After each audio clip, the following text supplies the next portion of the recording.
नमस्कार, बहुत स्वागत है आप सभी का। मैं हूं आपके साथ नैना यादव, लेकर हाजिर हूं हमारा खास शो वर्ल्ड नाउ। एक ऐसा शो जिसमें हम बात करेंगे दुनिया की तमाम बड़ी खबरों की, वो बड़ी खबरें जिनका सीधा असर है दुनिया के हर देश पर। हम सिर्फ खबर नहीं बताते बल्कि करते हैं उसका पोस्टमार्टम भी। इस बुलेटिन में हम आपको खबरों के हर पहलू से करवाएंगे रूबरू और बताएंगे क्या कुछ है आपके लिए खास। आज वर्ल्ड नाउ में हम जिन खबरों के बारे में बात करने वाले हैं, आइए जल्दी से आपको बता देते हैं। वर्ल्ड नाउ में आज बात होगी ट्रंप के चीन के दौरे की। आज हम उस तस्वीर का पोस्टमार्टम भी करने वाले हैं जिसने वॉशिंगटन से लेकर वॉल स्ट्रीट तक खलबली मचा दी। बीजिंग की धरती पर कदम रखते ही क्या दुनिया के स्वघोषित शांति के ठेकेदार का रसूख मिट्टी में मिल गया। ट्रंप 2017 वाले तेवर के साथ में नहीं बल्कि मस्क और टिम कुक जैसे दिग्गजों की बैसाखी लेकर बीजिंग पहुंचे हैं।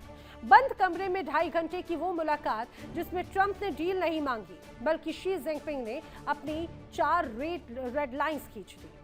ताइवान से लेकर ईरान तक शी जिनपिंग ने साफ तौर से कह दिया कि अब शर्तें ड्रैगन लिखेगा अपने अनुसार।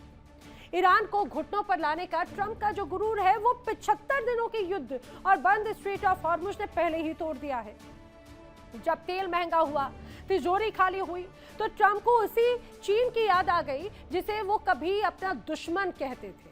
और आज वही ट्रंप शी जिनपिंग को महान नेता कह रहे हैं। समझिए, ये कूटनीतिक शिष्टाचार नहीं है बल्कि यह एक लाचार महाशक्ति की सरेंडर वाली भाषा।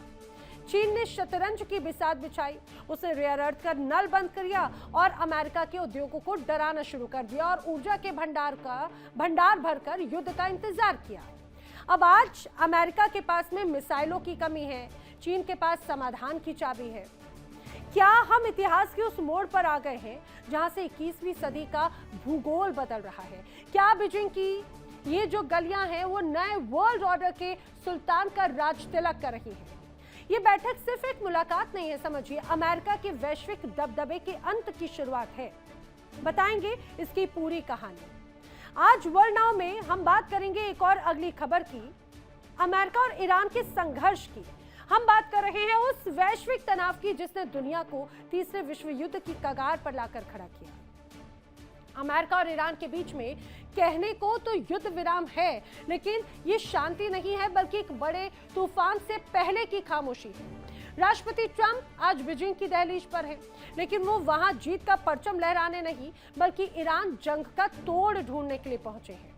ट्रंप का दावा था कि ईरान टूट चुका है, लेकिन अमेरिकी खुफिया विभाग की रिपोर्ट से उनकी पूरी की पूरी हवा निकाल कर रख दी। रिपोर्ट्स के अनुसार ईरान की 90% मिसाइल साइट्स फिर से एक्टिव हैं और उसके शस्त्रागार का 70% हिस्सा आज भी सुरक्षित है। ईरान अब आर्य पार की मोड में है पूरी तरह से।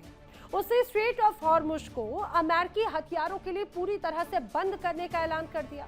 और ये युद्ध सिर्फ 2 देशों का नहीं है बल्कि चीन, रूस और उत्तर कोरिया के उस खतरनाक गठजोड़ का हिस्सा है जिसने अमेरिका के सैन्य प्रभुत्व को सीधी चेतावनी दी है। $20,000 के ईरानी ड्रोन के सामने $40 लाख की अमेरिकी मिसाइलों ने ना सिर्फ महंगी एक तरह से वो साबित हो रही हैं, बल्कि उनका भंडार अब धीरे धीरे खाली हो रहा है।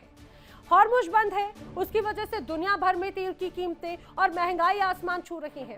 डोनाल्ड ट्रंप ने ईरान को वेनेजुएला समझने की गलती कर दी, लेकिन 40 साल के संघर्ष और स्वदेशी मिसाइल तकनीक के दम पर ईरान अब दुनिया को अपने आगे झुकने पर मजबूर कर रहा है। क्या ट्रंप बीजिंग से कोई फेस सेविंग डील ला पाएंगे या फिर ये सीज फायर एक ऐसी भीषण जंग में तब्दील होगा जिससे मिडिल ईस्ट का भूगोल हमेशा के लिए बदल जाएगा? बताएंगे इसकी पूरी एबीसीडी। फिर हम वर्ल्ड नाउ में बात करेंगे अमेरिका के उस लाव लश्कर की जिसको लेकर ट्रंप पहुंचे हैं चीन। बात करेंगे बीजिंग की उस ऐतिहासिक मेज की जहां दुनिया की सबसे बड़ी दौलत और सबसे बड़ी सियासत एक साथ बैठी है। राष्ट्रपति ट्रंप चीन पहुंचे, लेकिन इस बार उनके साथ में सिर्फ डिप्लोमेट्स नहीं हैं बल्कि $1 ट्रिलियन की एक बिजनेस आर्मी है। एयरफोर्स 1 में एलन मस्क, जेनसन हुआंग और टिम कुक जैसे कुल 14 दिग्गज सवार थे। और ये बताने के लिए काफी है कि अमेरिका की आर्थिक रीढ़ अब चीन के दरवाजे पर खड़ी है। इन 14 सीईओज की कुल संपत्ति भारत और जापान की जीडीपी से कई गुना ज्यादा है। लेकिन सवाल ये कि ये जो सुपर रिच डेलीगेशन है ये आखिर चीन गया तो गया क्यों। दरअसल ईरान के साथ में खिंचते युद्ध, बंद पड़े हॉर्मुज और आसमान छूती महंगाई ने डोनाल्ड ट्रंप के अमेरिका फर्स्ट के नारे को पस्त कर दिया। मिड टर्म इलेक्शन सर पर है और ट्रंप को अपनी गिरती लोकप्रियता बचाने के लिए चीन से बोइंग के विमान और कृषि उत्पादों की बड़ी डील चाहिए। ये महज एक दौरा नहीं है बल्कि ये एक रेस्क्यू मिशन है। लेकिन याद रहे, जब बिजनेस राष्ट्रीय सुरक्षा की मेज पर बैठता है तो अक्सर सौदे देश के हितों की कीमत पर होते हैं। चीन बखूबी जानता है कि सेमीकंडक्टर और ईवी बैटरी के लिए ये अमेरिकी दिग्गज उस पर निर्भर है। ताइवान से लेकर रेयर अर्थ तक शी जिनपिंग के पास में ट्रंप को झुकाने के लिए हर मोहरा तैयार है। ईरान युद्ध का गम भुलाने और अपनी लड़खड़ाती इकोनॉमी को जंप देने के लिए ट्रंप अब बीजिंग की शर्तों पर डील करने को मजबूर है। क्या ये $1 ट्रिलियन वाली टोली अमेरिका की साख बचा पाएगी या चीन नए वर्ल्ड ऑर्डर का इकलौता सुल्तान बन जाएगा? करेंगे विस्तार से बात। तो आइए करते हैं वर्ल्ड नाउ की शुरुआत। अब दुनिया की शांति के कथित तौर पर ठेकेदार इस समय बीजिंग में है, लेकिन सीना ताने हुए नहीं बल्कि डरे हुए। अब दरअसल खबर है कि बीजिंग के सामने अमेरिका झुक गया है। तो क्या चीन नए वर्ल्ड ऑर्डर का सुल्तान बन चुका है? कहते हैं कि तस्वीरें कभी झूठ नहीं बोला करती। आइए अब हम आपको दो तस्वीरें ऐसी दिखाते हैं जिसमें ये लग रहा है कि ट्रंप थोड़ा सहमे हुए। देखिए जरा, ये जो बॉडी जेस्चर है वो कितना इंपॉर्टेंट है। ये तस्वीरें डोनाल्ड ट्रंप एक बच्चे की तरह शी जिनपिंग की हामी भरते हुए नजर आते हैं। शी बगैर उनकी ओर देखे हुए कुछ चीजों के बारे में उन्हें बता रहे हैं और डोनाल्ड ट्रंप बिल्कुल एक आदर्श बच्चे की तरह उनके साथ में चलते हुए नजर आ रहे हैं। क्या आपने पहले कभी डोनाल्ड ट्रंप को इस रूप में देखा? हमेशा से सीना तान के अपनी उंगली पर दुनिया को नचाने की कोशिश करते हैं और बातें भी ऐसी ही करते हैं, धमकियां भी ऐसी देते हैं, लेकिन जब बीजिंग पहुंच जाते हैं तो बिल्कुल तस्वीर बदल जाती है। आखिर ये कॉन्फिडेंस या ये जो बॉडी लैंग्वेज है ये क्या कहता है, समझिए ये दोनों तस्वीरें कितनी इंपॉर्टेंट है। अमेरिकी राष्ट्रपति डोनाल्ड ट्रंप चीन की जमीन पर खड़े हैं और 2017 के बाद में पहली बार किसी अमेरिकी राष्ट्रपति की चीन की यात्रा ये है। और जैसे ये तस्वीरें हैं वो बहुत कुछ कहती हैं। सोचिए, 2017 के बाद में पहली बार अमेरिका का कोई राष्ट्रपति चीन पहुंचा बीजिंग और उनके साथ में Elon Musk, Tim Cook, Jensen Huang, अमेरिकी कारोबार की रीढ़ एक तरह से कहा जाए, वो सब साथ है। कहते हैं कि ट्रंप और शी जिनपिंग के बीच में करीब 2 घंटे 15 मिनट की बंद कमरे में बैठक हुई है और जैसे ही दरवाजा खुला तो दुनिया को यह पता चला यहाँ पर ट्रंप ने डील नहीं मांगी बल्कि शी जिनपिंग ने उन्हें अपनी शर्तें सुना दी। वो शर्तें जिसको मानना शायद डोनाल्ड ट्रंप की मजबूरी बन जाए और अगर ना माने तो महाशक्ति से एक तरह से खतरा मोल लेना। यहाँ हमें समझने की ये जरूरत है कि ट्रंप आखिर बीजिंग गए क्यों हैं, उद्देश्य क्या है। दरअसल ट्रंप की जो यात्रा है मूलतः मार्च 2026 में होनी थी, लेकिन 28 फरवरी को ईरान पर हमला हुआ। उसके बाद अमेरिका ने खुद अपनी इस यात्रा को टाल दिया। डोनाल्ड ट्रंप ने शायद ये सोचा था कि 4 से 6 हफ्ते में ईरान घुटने टेक देगा और फिर वो ताकत दिखाएगा, चीन एक तरह से जाएंगे डोनाल्ड ट्रंप। लेकिन ईरान इसके बावजूद झुका नहीं, काफी दबाव बनाया गया। युद्ध का 75वां दिन भी अभी वही तस्वीर पेश करता है जो पहले दिन पेश कर रहा था। 75 दिनों से ऊपर ये युद्ध खिंच चुका है। स्ट्रेट ऑफ हॉर्मुज आज भी बंद है और करीब 2000 से ज्यादा जहाज जो है वो स्ट्रेट ऑफ हॉर्मुज में अभी भी खड़े हुए हैं। अमेरिका में पेट्रोल महंगा हो गया है। प्रोड्यूसर प्राइस इंडेक्स 6% तक उछल चुका है, जो 3 साल का सबसे ज्यादा हाईएस्ट माना जाता है। और सबसे खास बात जो डोनाल्ड ट्रंप की चिंता है, मिड टर्म इलेक्शन सर पर है। ट्रंप की लोकप्रियता का रिकॉर्ड तो निचले स्तर पर है, अब तक की सबसे ज्यादा। ट्रंप की लोकप्रियता माइनस में जा चुकी है और इस साल में डोनाल्ड ट्रंप पहुंचे हैं बीजिंग जीत दिखाने के लिए नहीं बल्कि रास्ता मांगने के लिए। ईरान जंग को लेकर रास्ता मांग रहे हैं डोनाल्ड ट्रंप और उनकी सबसे बड़ी जरूरत है हॉर्मुज खुलवाना।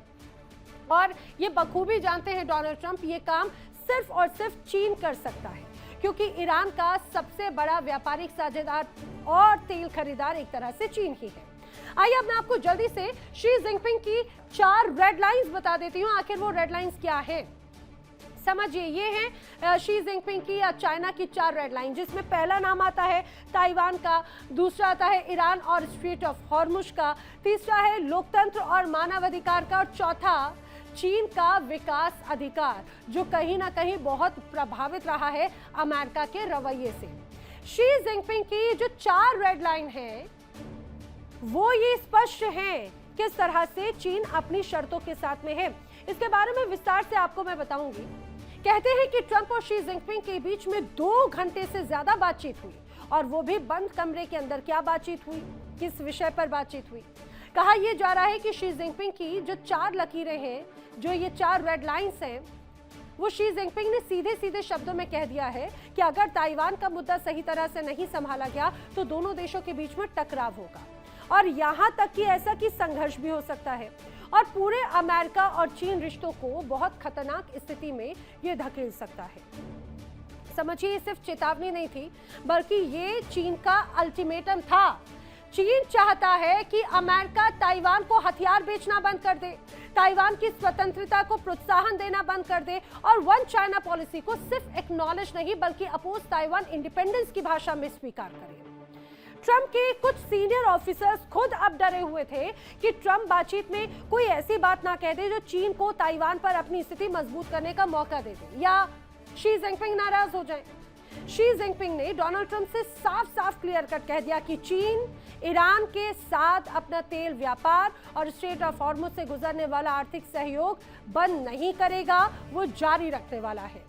अमेरिकी नौसेना द्वारा चीन की तरफ जा रहे ईरानी तेल टैंकरों को रोकना चीन को बिल्कुल स्वीकार नहीं है। ये उसकी ऊर्जा संप्रभुता पर बड़ा हमला है। शी जिनपिंग ने यह भी कह दिया कि चीन की आंतरिक राजनीति, हांगकांग, शिनजियांग, इन पर अमेरिका दखल नहीं देगा। ये बिल्कुल क्लियर कट समझना चाहिए ट्रंप को। ये चीन की संप्रभुता का मामला है। अमेरिका हर बार ये कहता है कि चीन में तानाशाही है, तो ऐसी बातें कहने से अमेरिका को बचना होगा। शी जिनपिंग ने कहा है कि अमेरिका तकनीकी प्रतिबंधों के जरिए चीन के विकास को रोकेगा नहीं। रेयर अर्थ मिनरल्स पर चीन का ही दबदबा बना रहेगा, क्योंकि ये उसका राइट है। ये उसने अपनी बात क्लियर कट शब्दों में कह दी। अब समझिए, बड़ी इंटरेस्टिंग है ये मीटिंग के बारे में जब पत्रकारों ने ट्रंप से पूछा कि बातचीत कैसी रही, तो ट्रंप ने कहा, great, China is beautiful, incredible place. आपको सुना देते हैं डोनाल्ड ट्रंप ने क्या कहा इस दौरान। Such respect for China, the job you've done. You're a great leader. I say it to everybody. You're a great leader. Sometimes people don't like me saying it, but I say it anyway because it's true. I only say the truth. Such respect for China, the job you've done. You're a great leader. I say it to everybody. You're a great leader. Sometimes people don't like me saying it, but I say it anyway because it's true. I only say the truth. तो सुना आपने Donald Trump को। ये सिर्फ China के लिए नहीं बल्कि शी जिनपिंग के लिए भी कह रहे हैं ग्रेट लीडर। ये वही डोनाल्ड ट्रंप हैं जो कभी चीन को करेंसी मैनिपुलेटर कहते थे, 145% टैरिफ लगाते थे और कहते थे कि चीन को सबक सिखाएंगे। आज उन्होंने शी जिनपिंग को ग्रेट लीडर और फ्रेंड तक कह दिया। कहा कि भैया हमारा फंटेस्टिक फ्यूचर है साथ में। ये राजनीतिक शिष्टाचार नहीं है बल्कि ये पिछड़ जाने की भाषा थी, क्योंकि अमेरिका का जो हाल अभी नजर आता है वो किसी से छिपा नहीं, पूरी दुनिया देख रही है।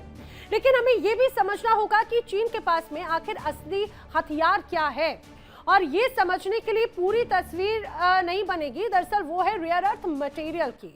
2025 में जब ट्रंप ने 140% से ज्यादा टैरिफ लगाए तो चीन ने रेयर अर्थ और मैग्नेट्स का निर्यात रोक दिया।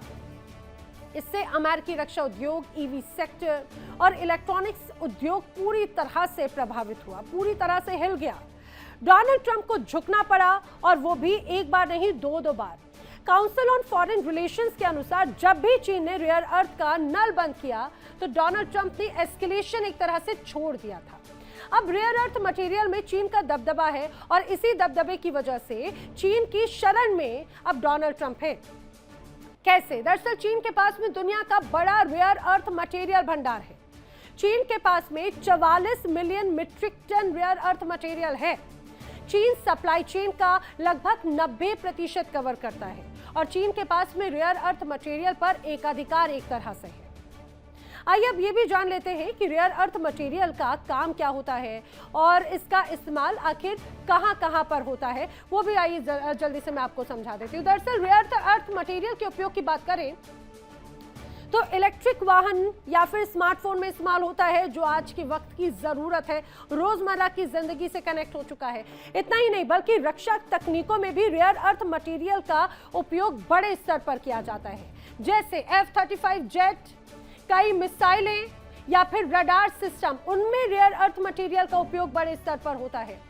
विंड टर्बाइन या सैन्य औद्योगिक में भी बहुत बड़े स्तर पर उपयोग रेयर अर्थ मटेरियल का होता है और यही वजह है कि बेताज बादशाह चीन है। अभी आपने ये जान लिया कि चीन का रेयर अर्थ मटेरियल पर एक तरह से कब्जा है, फिर उसका उपयोग क्या क्या है, अब ये भी जरा जान लीजिए। किस देश के पास में कितना रक्षा भंडार है, ये भी आपको बता देते हैं। देखिए जरा, ये है पूरे आपके सामने डेटा। अगर मैं इसको समझाऊं किस देश के पास में कितना भंडार, अगर चीन की बात की जाए तो चीन के पास में 44 मिलियन टन एक तरह से है। इसके बाद में ब्राजील के पास में 21 मिलियन टन है, तो भारत के पास में 6.9 मिलियन टन एक तरह से भंडार है। अब ऑस्ट्रेलिया की अगर बात की जाए तो ऑस्ट्रेलिया के पास में 5.7 मिलियन टन है। रूस के पास में 3.8 मिलियन टन भंडार है, तो वियतनाम के पास में भी लगभग 3.5 मिलियन टन भंडार है। उधर दूसरी तरफ मिडिल ईस्ट में भी तनाव है, हम सभी जानते हैं, और वो भी स्ट्रेट ऑफ हॉर्मुज बंद है। चीन का सबसे ज्यादा नुकसान होना चाहिए था, आखिर उसका 22% से ज्यादा का जो तेल है वो तो आता ईरान से ही, स्ट्रेट ऑफ हॉर्मुज के रास्ते। लेकिन हुआ क्या, चीन ने 4 करोड़ बैरल तेल फ्लोटिंग स्टोरेज में भर रखा था। रूस से सस्ता तेल पहले ही उसे मिल रहा है और अब ईरानी तेल और भी सस्ते में उसे मिल पा रहा है। अब CFR का जो विश्लेषण है उसके अनुसार स्ट्रेट ऑफ हॉर्मुज जब बंद हुआ, उसकी वजह से चीन की जो दीर्घकालिक स्थिति है वो हर दिन और मजबूत होती जा रही है और ये सबसे दूरदर्शी बात है, जबकि अमेरिका ऊर्जा प्रभुत्व यानी तेल और गैस की बात करता रहा है। उधर चीन हमेशा से सोलर पैनल्स की बात करता रहा है, EV बैटरीज की बात करता है और क्लीन एनर्जी टेक्नोलॉजी का दुनिया का सबसे बड़ा निर्यातक बन गया है। अब जो हॉर्मुज संकट है उसने दुनिया के देशों को ये जरूर दिखा दिया कि जीवाश्म ईंधन पर निर्भरता कितनी ज्यादा खतरनाक है और अब चीनी क्लीन एनर्जी की मांग और भी ज्यादा बढ़ने वाली है। उधर ईरान पर जो मध्यस्थता का कार्ड चीन खेल रहा है, ट्रंप का सबसे बड़ा अनुरोध ये था स्ट्रेट ऑफ हॉर्मुज खुलवा दो, और ये केवल चीन ही कर सकता है, ये डोनाल्ड ट्रंप भी बखूबी जानते हैं। ट्रंप के दौरे से ठीक पहले ईरान के विदेश मंत्री अरागची बीजिंग गए। ईरान के राजदूत ने कहा कि चीन सिर्फ आर्थिक नहीं बल्कि राजनीतिक संतुलन का भी साझेदार है। मतलब अमेरिका को हॉर्मुज खुलवाना अगर है तो चीन की शर्तें अमेरिका को माननी ही पड़ेंगी। और ये समझना भी बहुत जरूरी है कि ट्रंप की कमजोरी असल में आखिर थी क्या। घरेलू मोर्चे पर ईरान युद्ध अमेरिका में अलोकप्रिय है, तेल महंगा हो चुका है, होलसेल प्राइसेस रिकॉर्ड ऊंचाई पर है, मिड टर्म इलेक्शंस नजदीक है और ट्रंप को कोई ठोस विन चाहिए और बोइंग की डील या फिर एग्रीकल्चरल परचेसेस या फिर स्ट्रेट ऑफ हॉर्मुज खुलवाना। सैन्य मोर्चे पर अगर बात की जाए तो ईरान युद्ध में अमेरिका की 1000 से ज्यादा टॉमहॉक मिसाइलें खर्च अभी तक हो चुकी हैं और अगर चीन के साथ में ताइवान पर टकराव मान लीजिए कल अगर हो भी जाए तो अमेरिका के पास में लॉन्ग रेंज म्यूनिशंस की गंभीर कमी हो जाएगी और चीन ये बखूबी जानता है। राजनयिक मोर्चे पर अगर बात की जाए तो वैश्विक नेता इस बैठक को एक तरह से दूर से देख रहे थे। अगर ट्रंप बीजिंग से खाली हाथ लौटे तो दुनिया को क्या संदेश दिया जाएगा, ये ट्रंप बखूबी जानते हैं और इसीलिए ट्रंप ये चाहेंगे कि कुछ ना कुछ वो चीन से लेकर ही जाएं और यही वजह है कि उनके पास में एक बहुत बड़ी उनकी टीम साथ में चल रही है। अब समझिए बीजिंग में जो हो रहा है ना वो कोई आकस्मिक घटना नहीं है, वो कई सालों की रणनीतिक तैयारियों का परिणाम है। चीन ने रेयर अर्थ मटेरियल जमा किए, ईरान को सैन्य तकनीक सहयोग दिया, रूस के साथ में ऊर्जा व्यापार बढ़ाया, तेल का भंडार भरा, क्लीन एनर्जी में दुनिया का नेता बना और अब अमेरिका एक ऐसे युद्ध में उलझा हुआ है जो उसने सोचा था 4 हफ्ते का होगा, तो फिर चीन ने इंतजार किया। अब चीन में ट्रंप आए हैं, शी ने शर्त सुनाई है, ट्रंप ने ब्यूटीफुल कहा है। इतिहास में इस बैठक को जब याद किया जाएगा तो शायद यही लिखा होगा, यहीं से वो मोड़ आया जब दुनिया ने देखा कि 21वीं सदी का भूगोल बदल रहा है और नए वर्ल्ड ऑर्डर का सुल्तान अब चीन बनता हुआ नजर आता है। चलिए बढ़ते हैं अगली स्टोरी की तरफ। अमेरिका और ईरान जंग में कथित तौर पर सीज फायर है। ट्रंप ईरान मामले को लेकर बीजिंग पहुंचे हैं और वो ये चाहते हैं कि ईरान शांति से एक तरह से रहे, परमाणु हथियार ना बनाए और हॉर्मुज को वो खोल दे। लेकिन अब ईरान ने ये कहा है कि अब वो पीछे हटने वाला नहीं है, पीछे हटने की कोई गुंजाइश ही नहीं है। ईरानी सेना पूरी तरह से तैयार है। अमेरिका का हमारी ताकत का सही अंदाजा नहीं है, वो ये कह रहे हैं अमेरिका को, यानी ईरान ने आर्या पार की एक तरह से ठान कर रखी है। अब अमेरिका और ईरान में बीते 7 अप्रैल को एक अस्थायी युद्ध विराम हुआ, लेकिन ये युद्ध विराम दरअसल टिकाऊ नहीं रहा है। शांति वार्ता अभी भी ठप है। कई बार वार्ता पर चर्चा हुई, लेकिन आखिरकार अभी तक कोई बात बन ही नहीं पाई। अब खबर यह है कि ईरान जंग का तोड़ निकालने के लिए ही ट्रंप चीन के दौरे पर गए हैं। उधर अमेरिकी खुफिया रिपोर्ट बड़ा खुलासा करती है। ट्रंप जो दावे कर रहे थे कि ईरान की मिसाइल क्षमता नष्ट हो गई, उसके हथियार बिखर गए, उन दावों की खुद अमेरिका की खुफिया एजेंसियों ने हवा निकाल दी। आपको बताते हैं कि अमेरिकी खुफिया रिपोर्ट आखिर क्या है और उसमें ऐसी क्या जानकारी सामने आई है। दरअसल ईरान ने स्ट्रेट ऑफ हॉर्मुज के पास में 30 मिसाइल साइट्स को एक्टिव किया है। रिपोर्ट में दावा किया है कि ईरान ने 33 में से 30 मिसाइल साइट्स फिर से चालू कर दी हैं। ईरान के पास अभी भी मिसाइल भंडार का लगभग 70% बचा हुआ है। ये दावा अमेरिका की खुफिया रिपोर्ट में किया गया। ईरान का 90% भूमिगत मिसाइल का जो स्टोरेज है वो साफ तौर से दर्शाता है स्टोरेज सुविधाएं फिर से ऑपरेशनल हो चुकी हैं। डोनाल्ड ट्रंप ने इन रिपोर्ट्स को फेक न्यूज और लगभग देशद्रोह बताया। खुफिया रिपोर्ट को लेकर अमेरिकी संसद और तमाम पार्टियां भी अब परेशान हैं, लेकिन अमेरिकी खुफिया रिपोर्ट ये तमाम बड़े दावे करती है जो सवाल खड़े कर रही है अमेरिका के ऑपरेशन पर। यानी अमेरिकी खुफिया रिपोर्ट से डोनाल्ड ट्रंप के होश फाख्ता हो गए। उधर ईरानी सेना ने कहा कि वो स्ट्रेट ऑफ हॉर्मुज के जरिए अमेरिकी हथियारों और गोला बारूद को क्षेत्र में स्थित अमेरिकी सैन्य ठिकानों तक नहीं पहुंचने देगी, क्योंकि ईरान को ये लगता है कि अमेरिकी सेना फिर से गोला बारूद इकट्ठा करेगी और फिर से हमला करने की प्लानिंग में है, और ये ईरान नहीं होने देना चाहता। ईरानी सेना के प्रवक्ता कहते हैं कि अब से अमेरिकी हथियारों को स्ट्रेट ऑफ हॉर्मुज से गुजरने की अनुमति नहीं दी जाएगी। ईरान की असली ताकत है उसका सबसे सस्ता ड्रोन। यहाँ ये बात है जो पश्चिमी रणनीतिकार समझ नहीं पाए या फिर जानबूझकर अनदेखा कर दिया। अब ईरान का जो युद्ध गणित है वो अमेरिका के लिए दरअसल टिकाऊ नहीं है। ईरान आखिर क्यों भारी पड़ रहा है वो जरा समझिए। ईरानी बैलिस्टिक मिसाइल की लागत की अगर बात करें, मैं इस रूप में समझूं, बैलिस्टिक मिसाइल की लागत कुछ लाख डॉलर है, लेकिन अमेरिकी इंटरसेप्ट मिसाइल की लागत $40 लाख प्रति मिसाइल है। अब ईरानी ड्रोन की अगर बात कर ली जाए, जो ईरान की बड़ी ताकत है, दावा किया जा रहा है कि ईरानी ड्रोन की लागत $20,000 है, लेकिन अमेरिकी एयर डिफेंस इंटरसेप्टर की ताकत $40 लाख है, इससे कई गुना ज्यादा। ईरानी एंटीशिप मिसाइल की बात कर लेते हैं। ईरानी एंटीशिप मिसाइल के लिए कहा जाता है उसकी कीमत कुछ लाख डॉलर है, लेकिन अमेरिकी डिस्ट्रॉयर जहाज जो है उनकी 2 से 3 अरब डॉलर एक तरह से कीमत है। अब आप समझ सकते हैं कि आखिर ईरान क्यों बार बार भारी पड़ रहा है हर लिहाज से। ईरान के सस्ते जो हथियार हैं वो भी अमेरिका पर भारी है। अमेरिका ने शुरुआत की जंग में 1000 से ज्यादा टॉमहॉक क्रूज मिसाइलें दाग दी। CSIS के विश्लेषण के अनुसार ये उसके क्षेत्रीय भंडार का बड़ा हिस्सा था। अगर युद्ध फिर भड़का तो अमेरिका के पास में पर्याप्त मिसाइलें नहीं होंगी। ये बात खुद अमेरिकी सांसदों ने रक्षा सचिव पीट हेग्सेथ के सामने उठाई। ईरान युद्ध के बारे में अगर बात की जाए तो ये युद्ध सिर्फ ईरान बनाम अमेरिका नहीं, ये चीन, रूस, ईरान, उत्तर कोरिया के गठजोड़ की असली परीक्षा है। उत्तर कोरिया और ईरान का मिसाइल सहयोग दशकों पुराना है और ईरान की शहाब 1, शहाब 2, शहाब 3 मिसाइलें दरअसल उत्तर कोरियाई वांगसोंग मिसाइलों पर आधारित है, और हाल ही के सालों में ये जो सहयोग है ये लंबी दूरी की मिसाइल तकनीक तक फैल गया। उधर उत्तर कोरिया ने यूरेनियम भी सप्लाई किया है। अब रूस ने ईरान को S-300 एयर डिफेंस सिस्टम दिए जो कि फरवरी 2026 में तैनात थे, और इससे भी बड़ी बात, रूस ने युद्ध के शुरुआती दिनों में ईरान को अमेरिकी युद्धपोत या विमान और सैन्य ठिकानों की लोकेशन साझा की। सैटेलाइट इमेजरी से ईरान के हमले ज्यादा सटीक हुए हैं।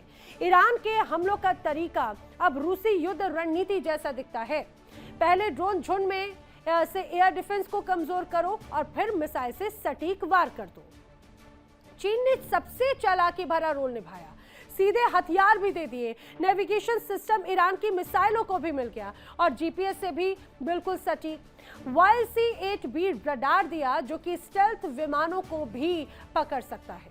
आपको याद है कि इसी सिस्टम से ईरान ने अमेरिका के विमानों को गिराया था और चीन ने ट्रांसकोडर और सेमीकंडक्टर रूस के रास्ते ईरान पहुंचाया। मिसाइल उत्पादन के लिए रसायन सप्लाई जारी रखा और युद्ध से पहले ईरानी बंदरगाहों के पास में चीनी नौसैनिक जहाज तैनात किए। सेंसर और अर्ली वार्निंग के लिए एक तरह से उन्हें तैनाती की गई थी, यानी कि पर्दे के पीछे ईरान की पूरी मदद की जा रही थी शुरू से।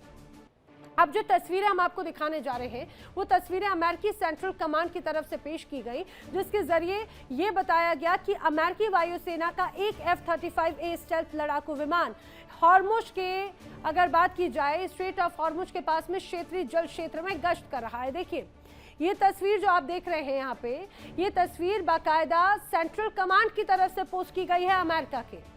ये बताने की कोशिश है कि अमेरिका का जो वायुसेना का एक F-35 है वो लगातार स्ट्रेट ऑफ हॉर्मुज में गश्त कर रहा है और ये तस्वीरें पहले भी सामने आई थी।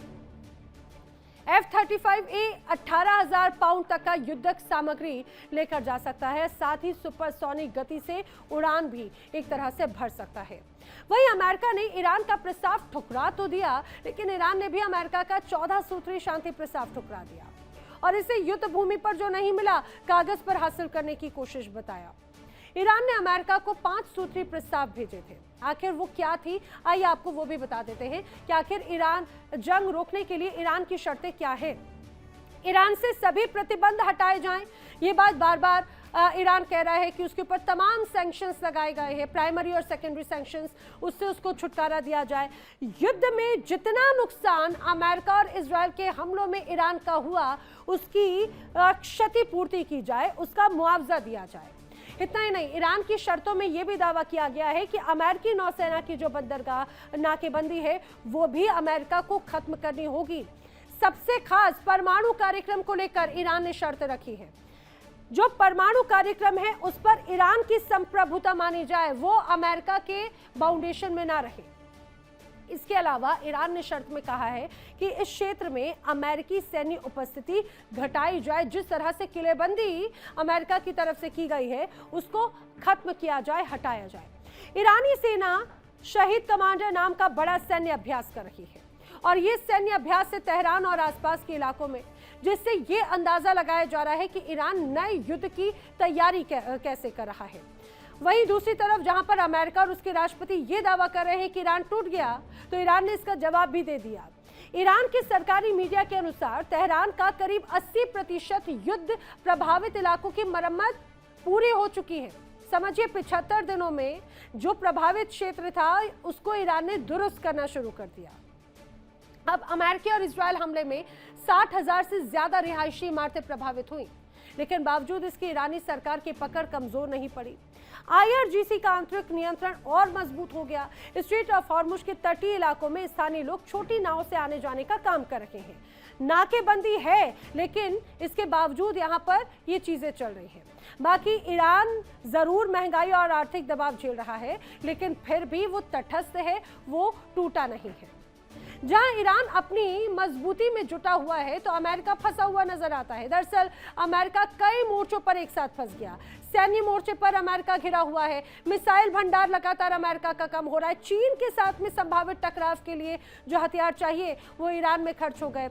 आर्थिक मोर्चे पर अमेरिका अभी भी घिरा हुआ है। स्ट्रेट ऑफ हॉर्मुज से तेल की कीमतें तो आसमान छू ही रही हैं। अब इतना ही नहीं, अप्रैल में अमेरिका का प्रोड्यूसर प्राइस इंडेक्स 6% तक उछल गया, 3 साल का सबसे उच्चतम स्तर है। और सिर्फ भारत की बात की जाए तो मार्च महीने में जो महंगाई दर 3.3% थी वो अप्रैल महीने के अंत तक 8.8% तक पहुंच गई। और भी कई मोर्चे हैं जहां पर अमेरिका घिरा हुआ है। राजनीतिक मोर्चा, डोनाल्ड ट्रंप घिर चुके हैं। ट्रंप दावा कर रहे हैं कि जीत हुई, लेकिन खुफिया रिपोर्ट तो उल्टी कहानी बता रही है। दोनों पार्टियों के सांसद अब सवाल पूछ रहे हैं। रणनीतिक मोर्चे पर तो अमेरिका पहले ही घिरा हुआ है और चीन इस पूरे संकट को बहुत बारीकी से देख रहा है और साथ ही अपना भंडार भी भरने में वो जुटा हुआ है। 4 करोड़ बैरल तेल फ्लोटिंग जहाजों में फ्लोटिंग स्टोरेज में रखा हुआ है। ताइवान पर दबाव बनाने का ये सबसे अच्छा समय है, ये एक तरह से बीजिंग बखूबी जानता है। अब समझिए, ईरान और अमेरिका में आगे 3 संभावित रास्ते हो सकते हैं जिनकी चर्चा हो रही है। अगर युद्ध विराम टूट जाता है तो पिछली बार से ज्यादा खतरनाक होगा। ईरान के पास में मिसाइलें हैं, अमेरिका के पास हथियार है, हॉर्मुज़ पूरी तरह से बंद है, पूरी दुनिया में त्राहिमाम की स्थिति है। और दूसरा ये भी हो सकता है कि अगर युद्ध विराम बना रहे लेकिन शांति फिलहाल दूर दूर तक नजर नहीं आती। अब हॉर्मुज़ आंशिक रूप से बंद होगा और तेल की कीमतें ऊंची होती रहेंगी। ये स्थिति महीनों तक चलेगी, सालों तक खिंच सकती है, ऐसा जानकार कहते हैं। और दुनिया के कई देश, अगर ऐसे हालात रहे तो कई देश तबाह हो जाएंगे। और जो तीसरा कारण है वो ये हो सकता है कि दोनों पक्ष थकान महसूस करें तो एक फेस सेविंग डील संभव हो जाए। ईरान परमाणु कार्यक्रम पर कुछ पारदर्शिता दे, अमेरिका कुछ प्रतिबंध हटाए, स्ट्रेट ऑफ हॉर्मुज़ खोल दे, लेकिन ये तभी होगा जब दोनों तरफ घरेलू राजनीतिक दबाव असहनीय हो जाए। डोनाल्ड ट्रंप ने दरअसल सोचा था कि जैसे जनवरी 2026 में वेनेजुएला में CIA ऑपरेशन से मादुरो सरकार को गिराया, वैसा ही वो ईरान में भी करेंगे और ईरान ढह जाएगा।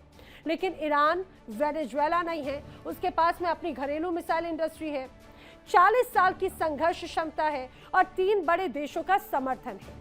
हॉर्मुज़ अब ईरान का सबसे बड़ा सामरिक हथियार है और जब तक ये बंद है, ईरान की कमजोर अर्थव्यवस्था के बावजूद दुनिया उससे डील करने को मजबूर हो ही जाएगी। जंग का अंजाम चाहे जो भी हो, एक बात तो तय है, मिडिल ईस्ट अब वैसा नहीं रहेगा जैसा 28 फरवरी 2026 से पहले था। चलिए बढ़ेंगे अब अगली खबर की ओर। अमेरिकी राष्ट्रपति डोनाल्ड ट्रंप अपने लाव लश्कर के साथ में पहुंचे हैं चीन के दौरे पर। अमेरिका डील चाहता है और डील के लिए अपने लाव लश्कर के साथ में ट्रंप पहुंच गए हैं चीन। दरअसल अमेरिका के राष्ट्रपति डोनाल्ड ट्रंप एक बेहद खास मिशन पर चीन पर हैं और इस बार उनके साथ में सिर्फ राजनेता नहीं है, उनके साथ में अमेरिका के वो सबसे ताकतवर बिजनेस दिग्गज भी हैं जिनकी कुल संपत्ति करीब $1 लाख करोड़ यानी 95 लाख करोड़ से ज्यादा की है।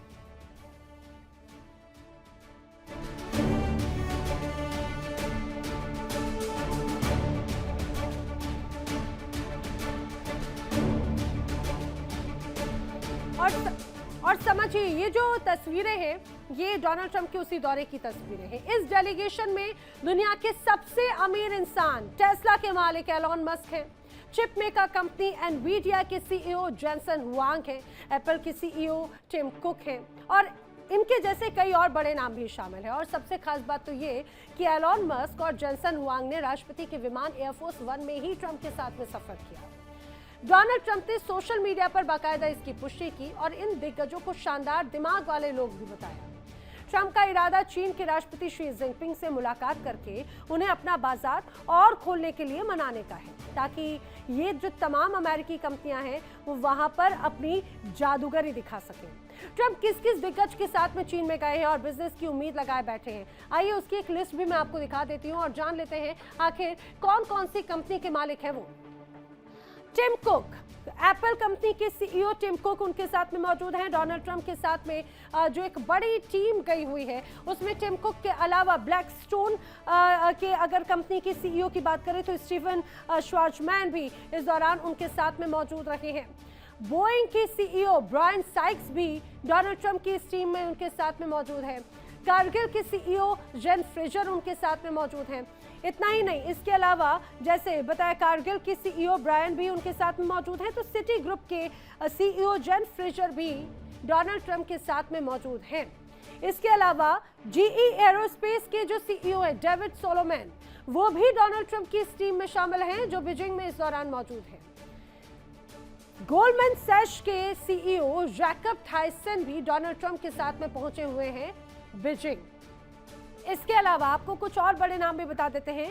इल्यूमिना, उनके एक तरह से उनके CEO जैकब थाइसन भी इस दौरान उनके साथ में मौजूद है। इसके अलावा दावा किया जा रहा है कि मास्टर कार्ड कंपनी के CEO माइकल मिकैब भी उनके साथ में, मिबैक भी उनके साथ में मौजूद है।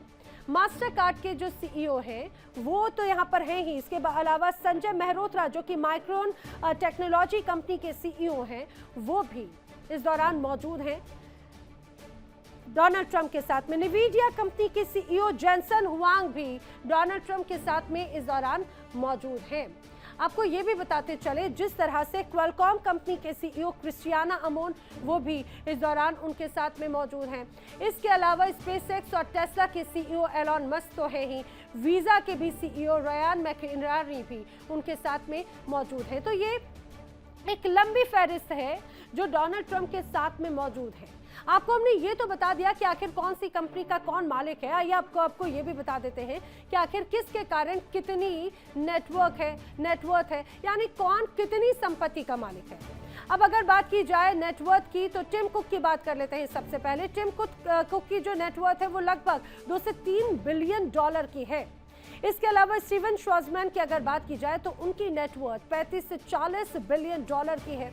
जॉन फ्रेजर की अगर नेटवर्थ की बात की जाए तो वो 80 से 120 मिलियन डॉलर की एक तरह से नेटवर्थ रखते हैं। हेनरी लॉरेंस कर्प जिनकी नेटवर्थ 1 से 2 बिलियन डॉलर की है। डेविड सोलोमैन लगभग 200 बिलियन डॉलर के मालिक हैं। माइकल बेबैक लगभग 50 से 100 मिलियन डॉलर के मालिक हैं। संजय मेहरोत्रा जिनकी नेटवर्थ 800 से 900 मिलियन डॉलर की है। तो जेनसन हुआंग लगभग 170 से ज्यादा मिलियन डॉलर की एक तरह से नेटवर्थ को रखते हैं। क्रिस्टियानो अमोन 150 से 300 मिलियन डॉलर के मालिक हैं। तो एलॉन मस्क और इनका अगर नेटवर्थ की बात की जाए तो सबसे ज्यादा नाम इन्हीं की नेटवर्थ का है, लगभग 700 से ज्यादा 700 बिलियन डॉलर की नेटवर्थ इनकी है। रयान मैकइनरानी लगभग 50 से 100 मिलियन डॉलर की नेटवर्थ रखते हैं।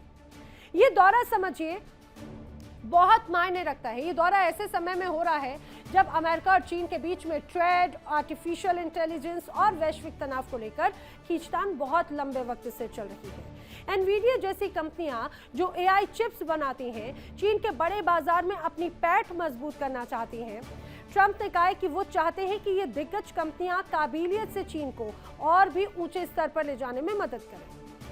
अगर हम इन सभी 13 दिग्गजों की वैल्यू को जोड़ें तो इनका कुल कंबाइंड मार्केट कैप लगभग 10 ट्रिलियन डॉलर से 11 ट्रिलियन डॉलर के बीच में बैठता है। और ये रकम भारत और जापान जैसी बड़ी अर्थव्यवस्थाओं की कुल जीडीपी को अगर मिला भी दे तो उससे भी काफी ज्यादा है। सिर्फ एनवीडिया और एप्पल मिलकर भी इस लिस्ट की आधी से ज्यादा वैल्यू संभाल लेते हैं। अब अमेरिकी सीईओ जो चीन गए उसका असली मतलब कुछ और ही नजर आता है। ट्रंप के पास में राजनीतिक जीत दिखाने की जरूरत है। उनसे उम्मीद है कि वो चाइना से बोइंग विमानों की बड़ी खरीद और अमेरिकी कृषि उत्पादों के लिए बड़ी डील जरूर करवाएंगे और घर जाकर वो ये कह सकेंगे कि देखो भाई अरबों डॉलर के सौदे लेकर आए हैं हम। जब ये पूरी टीम गई है चीन तो उसके बाद में क्या असर हुआ वो बताने के लिए ये पूरी की पूरी टीम लेकर पहुंचे हैं डोनाल्ड ट्रंप। जेनसन हुआंग की जो मूल इनवाइट लिस्ट है उसमें नाम नहीं था, वो एक तरह से खुद में एक बड़ा संकेत था। डोनाल्ड ट्रंप ने फोन करके उनको चीन चलने के लिए कहा, यह भी कहा जाता है। अमेरिका ने कम उन्नत निवीडिया एआई चिप्स की चीन को बिक्री 25% शुल्क पर अलाउड की है, लेकिन चीनी सरकार ने निवीडिया चिप्स की खरीद पर दरअसल पाबंदी लगाई हुई है। हुआंग का जाना मतलब कि गांठ को सुलझाने की बड़ी कोशिश है, इसको इस रूप में देखा जा रहा है। लेकिन अगर टेस्ला की बात करें, टेस्ला की सबसे बड़ी विदेशी फैक्ट्री शंघाई में है। एलॉन मस्क को चीन में कारोबार चाहिए। वो और हुआंग दोनों प्रेसिडेंशियल प्लेन में सवार थे और माना जा रहा है कि यह भी उसी रूप में एक तरह से बड़ा मैसेज देने की कोशिश है। अब ये जो तमाम सीईओज हैं जो डोनाल्ड ट्रंप की इस लिस्ट में हैं, उनकी टीम में हैं, वो सीईओज के अपने अपने चीन में भारी हित हैं, सबके अपने अपने। जब बिजनेस और राष्ट्रीय सुरक्षा एक ही मेज पर बैठे तो अक्सर बिजनेस जीतता है और देश हार जाता है, ऐसा अक्सर हमने सुना है। अब अमेरिका के लिए क्या ये खतरा होगा? क्या इसके बाद में कोई बड़ी तस्वीर बनेगी? क्या क्या खतरे हो सकते हैं, आइए वो भी जान लेते हैं। क्यों खतरे में अमेरिकी बिजनेस है? दरअसल ताइवान पर कड़ा रुख हमेशा से रहा है अमेरिका का।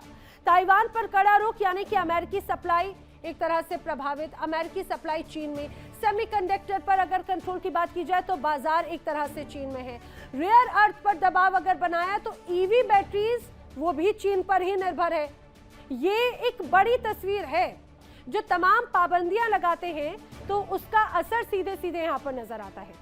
और चीन ये बखूबी जानता है और इसीलिए इन सीईओज को बुलाना उसकी भी एक तरह से रणनीति का हिस्सा है। जितने बड़े अमेरिकी कारोबारी चीन से जुड़े होंगे उतना कठिन होगा अमेरिका का चीन के खिलाफ कड़ा रुख अपनाए रखना। 2017 में जब डोनाल्ड ट्रंप पहली बार बीजिंग आए थे तब भी बड़े सौदे हुए थे, लेकिन तब डोनाल्ड ट्रंप की जो पोजीशन थी वो बहुत ज्यादा मजबूत थी। लेकिन आज डोनाल्ड ट्रंप किसी दूसरे ही स्तर पर खड़े हुए हैं। आज वो ईरान युद्ध, स्ट्रेट ऑफ हॉर्मुज बंद, महंगे पेट्रोल, मिड टर्म इलेक्शंस के दबाव में बीजिंग पहुंचे हैं। बिजनेस डेलीगेशंस का मतलब ये है कि हम डील करने आए हैं और जो डील के लिए आता है वो शर्तें नहीं बल्कि कीमत चुकाता है, और यही काम अब चीन में होने वाला है। यानी ईरान हार का गम भुलाने के लिए चीन के दर पर बिजनेस करने के लिए पहुंचे हैं डोनाल्ड ट्रंप और उनकी टीम। अब ये देखना होगा कि कल ट्रंप जब रवाना होंगे तो उनको चीन से आखिर क्या क्या मिलता है। चलिए बढ़ेंगे अगली खबर की ओर। क्या फ्रांस के राष्ट्रपति इमैनुअल मैक्रो एक महिला की वजह से ईरान जंग से भाग रहे हैं? क्या मैक्रो को इस महिला के कारण ही थप्पड़ पड़ा था? ये कहानी सोशल मीडिया पर बहुत वायरल है, लोगों को बड़ा इंटरेस्ट आ रहा है।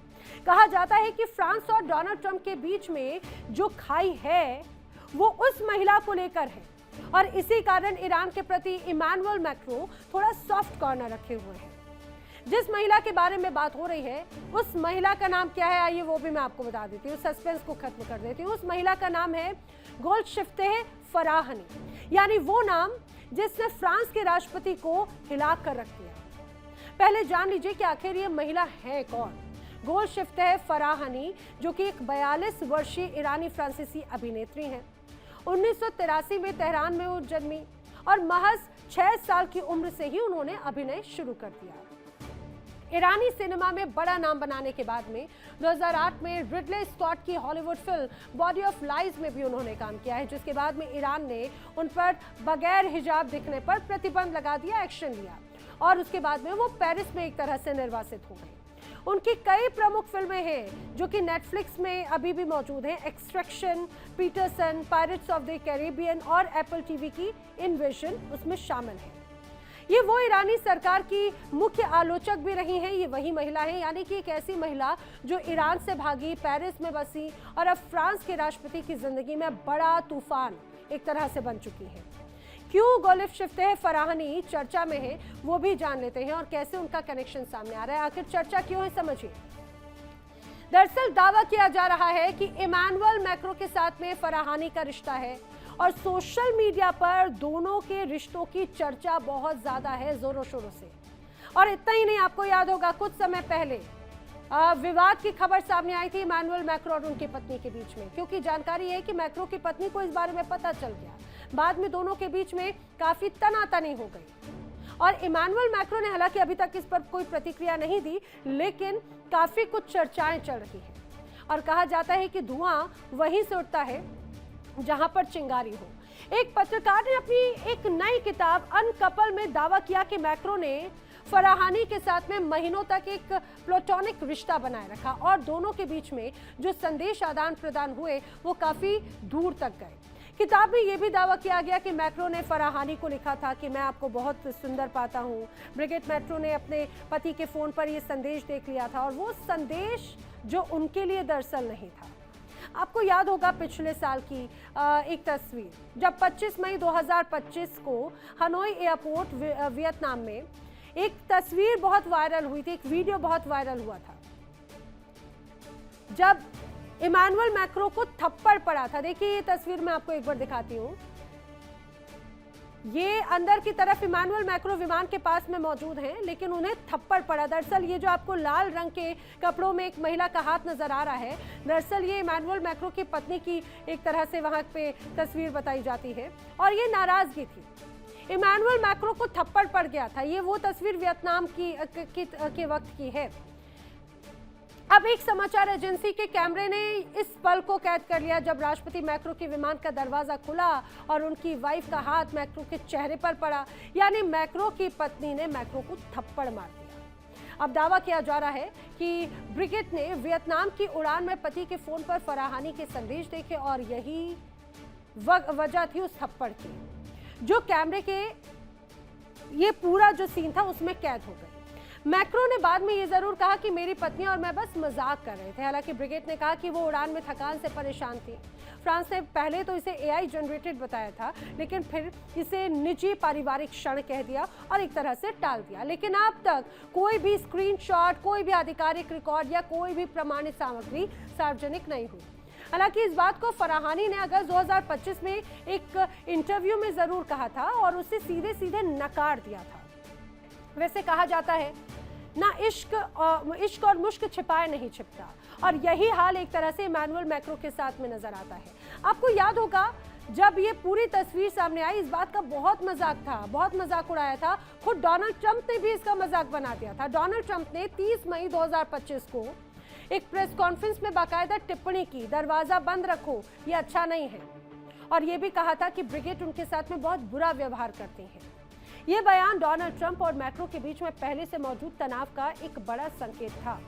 अब कयास तो यहां तक लगाए जा रहे हैं कि फराहानी के कारण ही ईरान युद्ध में एक तरह से फ्रांस अभी तक पहुंचा नहीं है, और ईरान के प्रति सॉफ्ट कॉर्नर साफ तौर से कहीं ना कहीं नजर आता है। लेकिन रक्षा जानकार मानते हैं कि मैक्रो की ईरान नीति व्यक्तिगत नहीं है, बल्कि रणनीतिक कारणों से है, और फ्रांस शुरू से ही अमेरिका इजरायल के ईरान पर हमले का हिस्सा नहीं बनना चाहता था।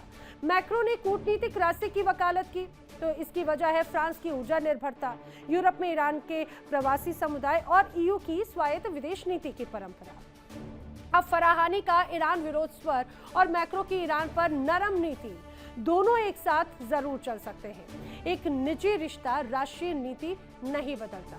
ये जो किताब है ये ऐसे समय में आई जब मैक्रो घरेलू राजनीतिक दबाव, 2027 के राष्ट्रपति चुनाव की छाया और ईरान युद्ध के भू राजनीतिक तनाव सबसे एक साथ जूझ रहा है।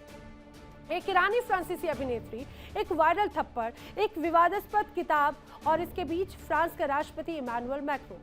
ये सिर्फ एक व्यक्तिगत स्कैंडल नहीं है, समझिए, ये उस दबाव की कहानी है जो आज हर बड़े नेता पर है। निजी जिंदगी पर, राजनीतिक विरोधी और मीडिया तीनों एक साथ हैं। तो क्या ये कहानी सच है या फिर इमैनुअल मैक्रो ने अपनी नीति खुद चली? लेकिन कहते हैं ना, जब तक कुछ ना हो तब तक हवा नहीं उठती। यही बात जरूर यहाँ पर एक तरह से नजर आती है। इसी के साथ इंडिया डेली में आज के लिए वर्ल्ड नाउ में फिलहाल इतना ही। इंडिया डेली अब आपके स्मार्ट टीवी पर भी मौजूद है। इंडिया डेली 24/7 अब आपके स्मार्ट टीवी पर भी मौजूद है। अब आप हमें लाइव देख सकते हैं इन सभी प्लेटफॉर्म्स पर।